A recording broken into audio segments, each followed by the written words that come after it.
Now, Bill Shankly memorably said, "Some people believe football is a matter of life and death." But he went on to say, "I'm very disappointed with that attitude. I can assure you it is much, much more important than that." And this photo by Bert Hardy seems to me to exemplify my interpretation of Bill Shankly's argument, which is that how we live matters much more than when we die. Everywhere dying permeates living, and yet much of the public response to death and dying, certainly in this country, remains polarised between sensationalism and silence. So this is my plan. I'm going to talk a little bit about the contemporary denial of death. I'm going to propose a view that death is a gift. I'm going to say a little bit about ways of dying and the importance of being alive until you're dead. It may seem obvious, but it isn't always.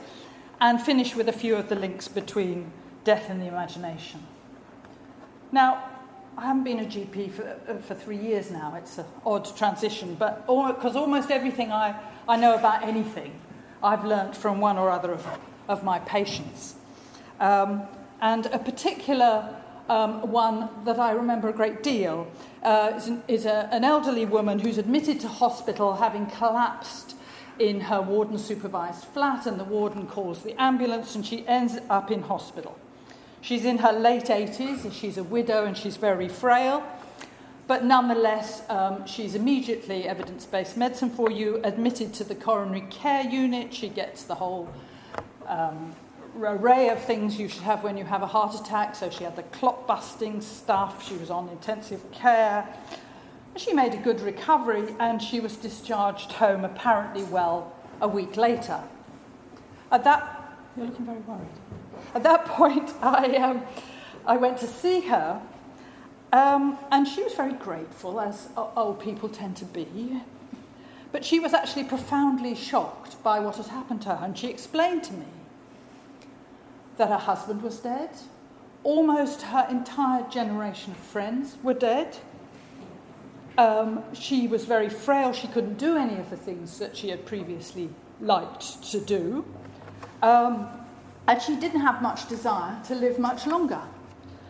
Now, no one had asked her about any of this or attempted to discover whether this treatment was, in fact, in any sense appropriate. And bless her, she died in her sleep 3 weeks later, and the whole considerable cost of her earlier treatment had been futile, they'd been distressing, and they'd been deeply wasteful. Working as a general practitioner, I've asked myself many times, why is it that so few people die what could be described as a good death? Indeed, what is a good death?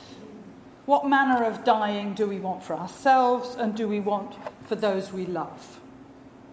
And talking to friends and colleagues, I discover that many people have the experience of having been involved with a dying person, perhaps like Ian Banks and Dennis Potter, who where the dying person seems able to orchestrate and to control the whole process. It's very remarkable when you come across it. And to die with a dignity and a calm which leaves everyone around them, the doctor included, feeling privileged in some way to have been part of that story.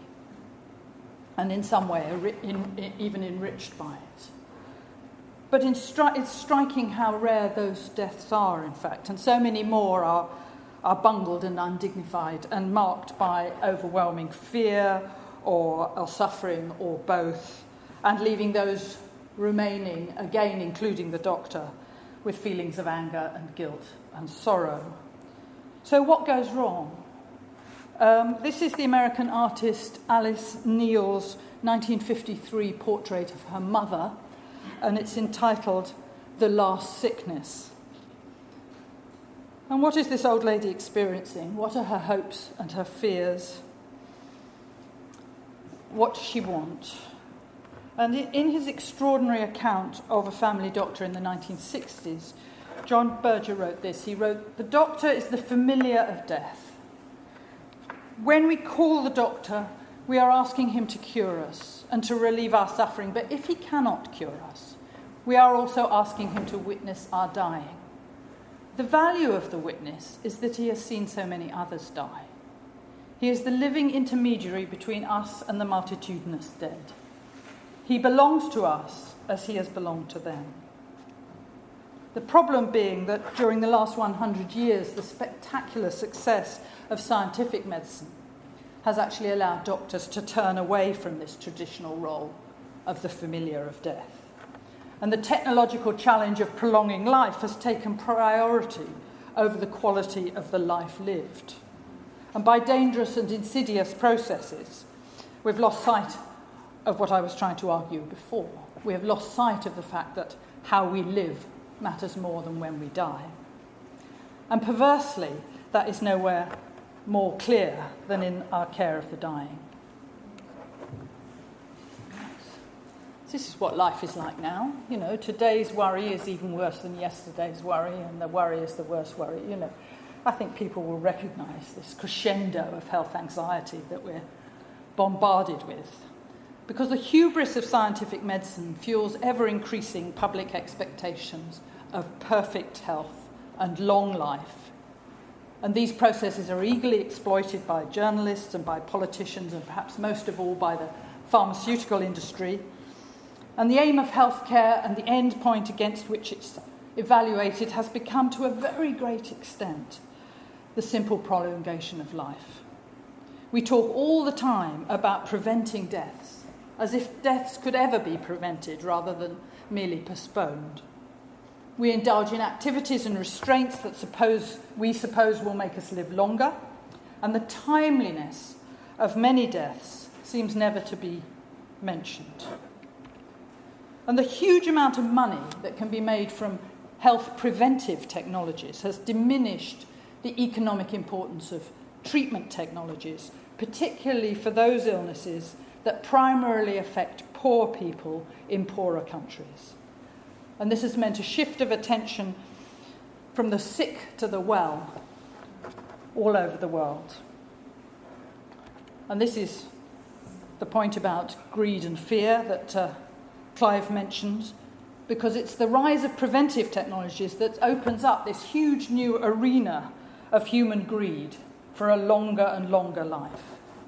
But the irony and the tragedy of that is that the greed inflates the fear, and it poisons the present in the name of a better, or at least a longer, future. The wonderful G.K. Chesterton always has his finger right there. The trouble with always trying to preserve the health of the body is that it is so difficult to do without destroying the health of the mind. And much of what passes for healthcare, preventive healthcare today, is conducive in destroying the health, or at least the peace, of the mind. An obsession with health is destructive of it. The more people are exposed to the machinations of contemporary healthcare, the more they perceive themselves to be sick and at risk, and the higher the rates of self-reported illness. So Philip Larkin, he's already had a mention, I think he's the great 20th century poet of mortality, describes the costly aversion of the eyes from death. And that cost is not just monetary, it's also one which takes a deep toll of our experience of both living and dying. Medicine has very expensive pretensions, but death remains the inevitable end of life, and it's often unpredictable, arbitrary, and unjust. Yet it's more and more seen as a simple failure of medicine and doctors. Medicine cannot promise the relief of all bodily discomfort and pain, yet we become ever less tolerant of these and ever more convinced that we have a right to perfect health. Scientists and doctors, but also journalists and politicians, carry a great responsibility for perpetuating these dangerous illusions, these illusory promises. Because all they do is further damage, demoralise, stigmatise, and disappoint the dying and those suffering from chronic diseases which can be treated but not cured. And the continual emphasis on lifestyle risk factors for disease creates a climate of victim blaming, which adds a sense of guilt to the distress and terror suffered by those arbitrarily afflicted by serious disease. We all try to make sense of our lives by constructing a coherent narrative which includes notions of cause and effect. We want to believe that if we behave well, we eat the right foods in moderation, we exercise regularly, etc., etc., etc., that we will be rewarded with a long and healthy life. It's one of the great diversions of the 21st century. But in his films, Ingmar Bergman tells a different, truer story. And in a review of Persona written in 1967 by Susan Sontag, she noted that in the films of Ingmar Bergman, the realm of justice, the notion that characters get what they deserve, is rigorously excluded.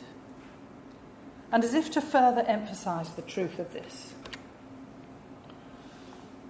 is one of Annie Leibovitz's photographs of the just dead Susan Sontag. And what is profoundly shocking to anybody who knows about medicine in this picture, this is somebody dying of very advanced cancer. She clearly had needles in her arms until the moment she died.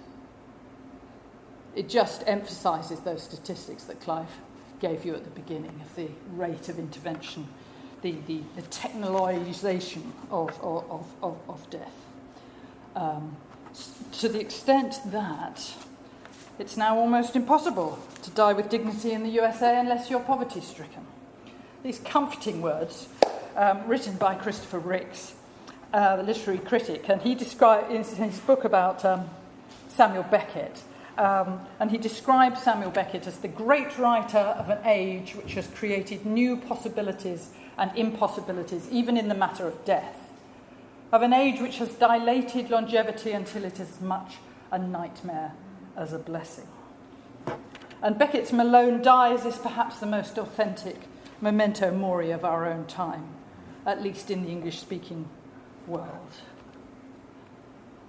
So now I want to move on to the gift, because contemporary society seems to have lost all sense of the value of death, of the indissoluble linking of death to life, of death as integral to life.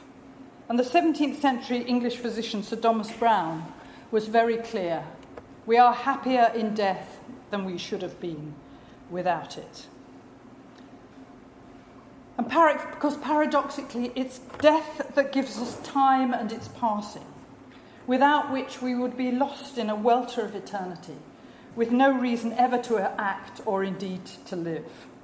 Without death, there's no time, there's no growth, there's no change. This is the great and wise Sir Thomas Browne, here with his wife, Lady Dorothy. And this double portrait painted in 1650 by Joan Carlyle, who's thought to be the first English woman who earned her living as a professional painter. And I think it's no coincidence that contemporary denial of death has been accompanied by a valuing of the length of life over its intensity. If we avert our eyes from death, we also erode the delight of living. The less we sense death, the less we live. Sven Lindqvist, the shortness of life should not paralyse us, but stop us from diluted, unconcentrated living. The task of death is to force man into essentials. Central human endeavour is to find meaning in life and to construct a coherent life story which makes some sense of our experience. Walter Benjamin wrote, "The amount of meaning is in exact proportion to the presence of death and the power of decay." And the processes by which we have lost sight of the importance and value of death have in a similar, oddly similar way transformed suicide from a human right into a preventable disease. Suicide is now held to be the fault of doctors in general and mental health professionals in particular. And undoubtedly some suicide can be prevented by psychiatric care. Almost certainly more could be prevented by the more equitable distribution of hope and opportunity within our rapidly worsening unequal society. But nonetheless, suicide remains a human right. More than 3 centuries ago, Sir Thomas Browne understood that when he wrote, "We are in the power of no calamity, while death is in our own." And in If This Is a Man, Primo Levi explained with beautiful clarity one of the great gifts of death. It may curtail our joys, but it also sets limits on our misery. Sooner or later in life, everyone discovers that perfect happiness is unrealizable. But there are few who consider the antithesis, that perfect unhappiness is equally unattainable. The certainty of death places a limit on every joy, but also on every grief. Most people, most of the time, want to live forever. But most people, some of the time, and some people, most of the time, do not. Samuel Beckett Malone put it like this: "Better on your arse than on your feet, flat on your back than either, dead than the lot." Ever cheery. And in Malone Dies, Samuel Beckett seems to echo Sir Thomas Browne in finding relief in the inevitability of death. This is probably my all-time favourite bit in it. To know you can do better next time, unrecognisably better, and there is no next time, and that there is a blessing that there is not, there is a thought to be going on with.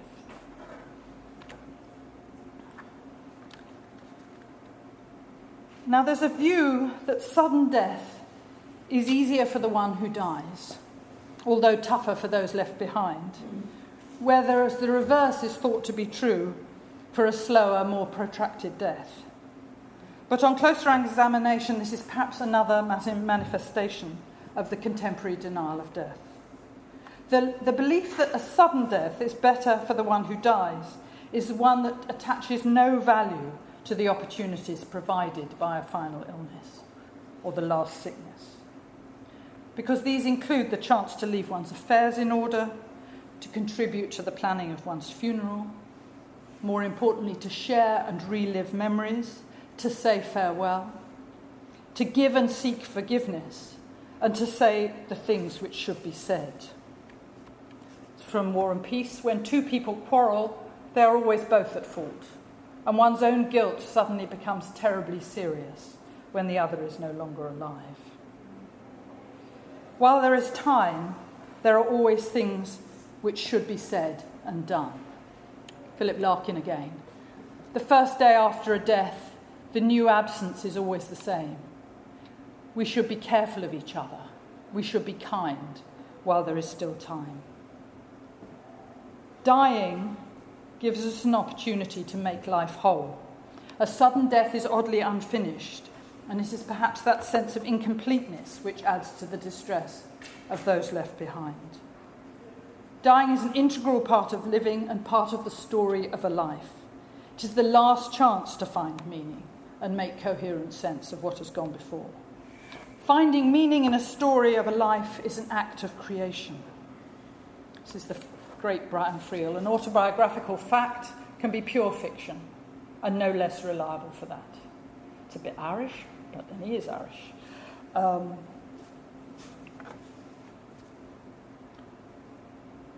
Meaning is constructed from memory and imagination.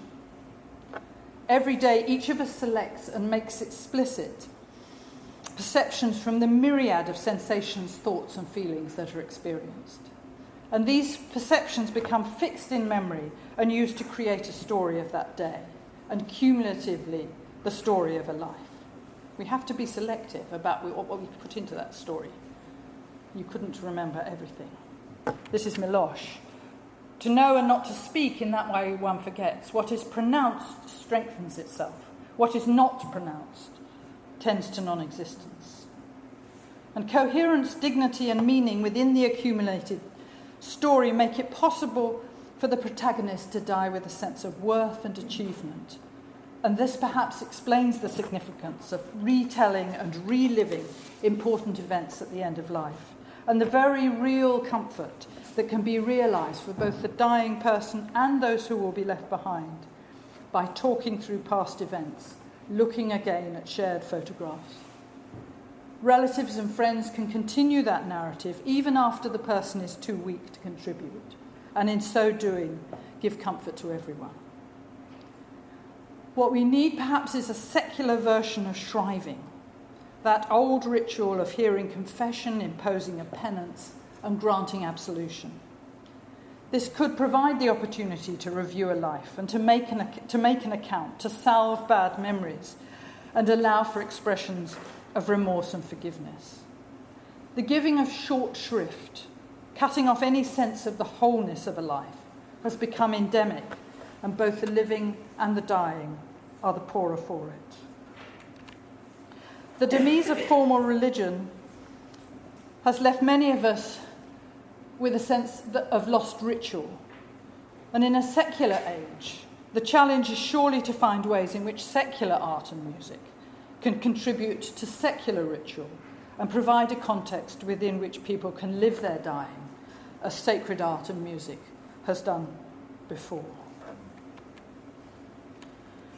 Dying is a part of life. It's not part of death. Dying must be lived.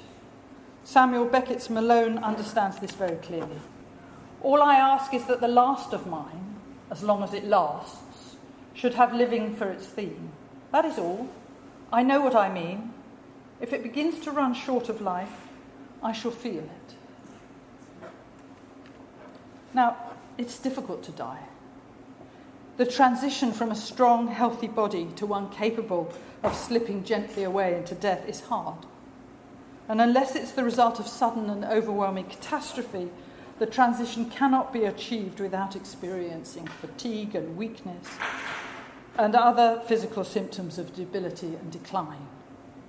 And the ambition, the sometimes stated ambition of medical care, that it should enable people to die symptom-free, seems to me both unattainable and dangerously dishonest. But by implying that dying can be detached from suffering, medicine makes a false promise, and it devalues as somehow obsolete and unnecessary the age-old human endeavour of facing pain and suffering with fortitude and stoicism. And this seems a very serious error. It's desperately hard to watch someone you love die. As so often, I thought the real heroism of death was seen in the one who stood by. Remember, Robertson Davies, not only a great Canadian novelist, but also a doctor. Will, desire, and aspiration are all frustrated by the body's betrayal. And yet strength must be found to reconcile mind and imagination to the finality, the irreversibility, and the loneliness of death. Living always has a future, even while dying, and it is important that hope, however constrained and limited, is nurtured. Although there is a delicate balance to be struck between the ultimately painful deceit of false hope and the genuine hope, albeit confined to a very limited present, of a better moment, a sunny day, a birthday, or a loving contact. There's something quite extraordinary about the way the human mind and spirit adapts to the slow erosion of the body by aging or disease, constantly adjusting to altered circumstances, but remaining largely unchanged with undiminished aspirations and hopes. The brilliance with which the mind makes and remakes expectations in such a way that life remains worth living. But my patients have also shown me that in dying, the time of the body and the time of the mind can become disconnected. Some patients have bodies that fail well before the mind is ready to die, and that exacerbates both fear and anger. Others are reconciled and ready in their minds to die long before the body is capable of dying. At its worst, this last predicament can lead to suicide or requests for euthanasia. And it seems to me that one of the tasks of medical care, or any sort of care, is to try and bring those two times into as close a harmony as possible. And that pain and suffering have an essential part to play in this process. It's clearly essential not to romanticize pain in any way, but it is possible that pain is not the unmitigated evil dictated by the conventions of palliative care.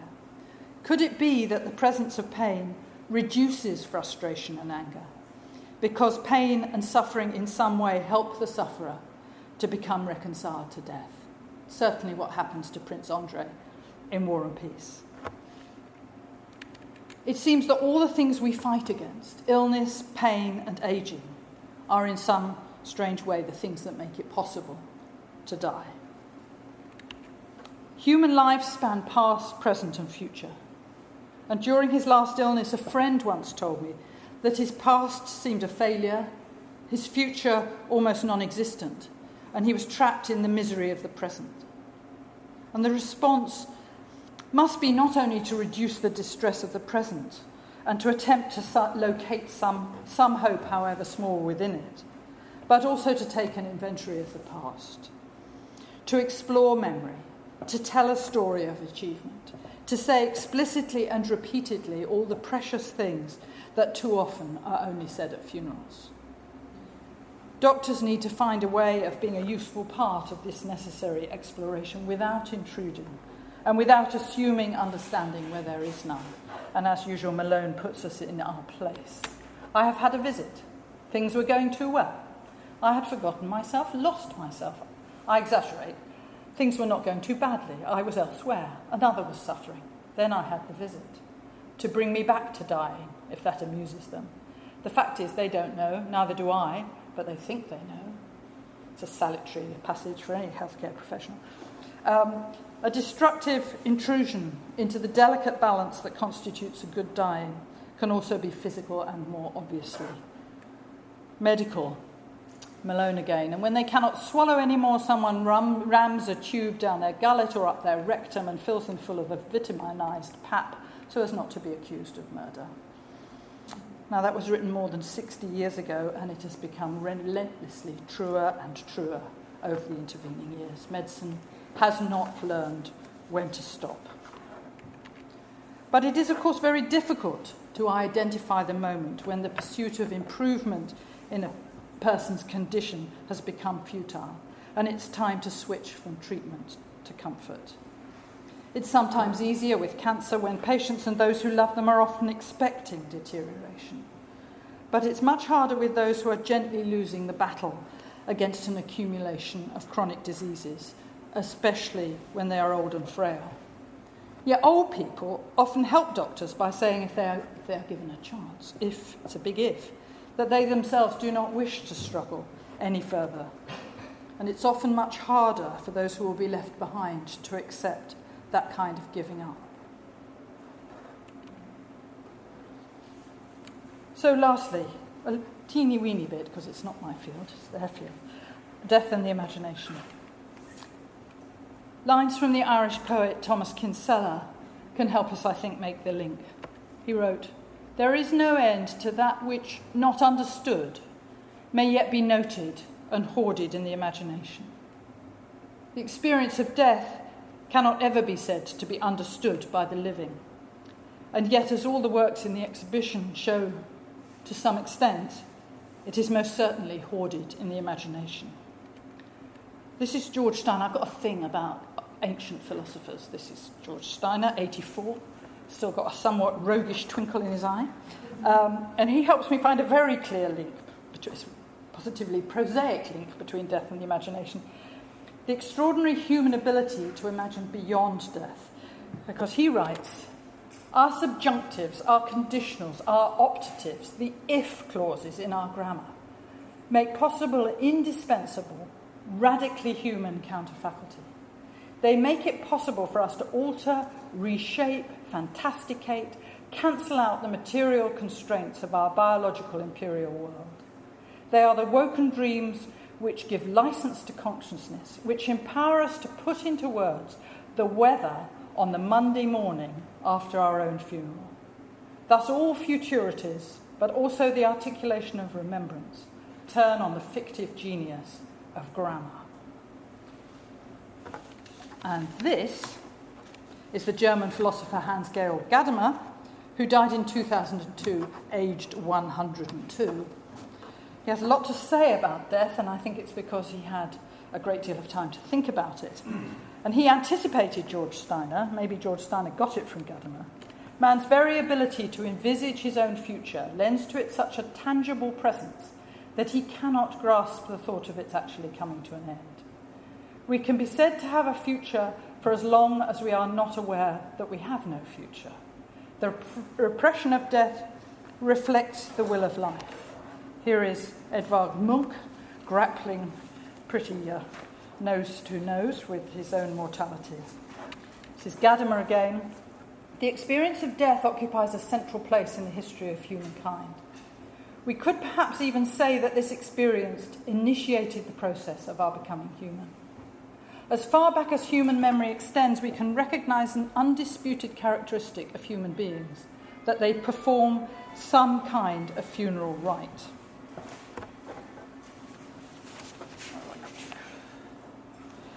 Life is indissolubly linked to death, creation to destruction. In this, humankind stands unique among all other creatures, as unique as in the possession of language. Or perhaps it is something even more original.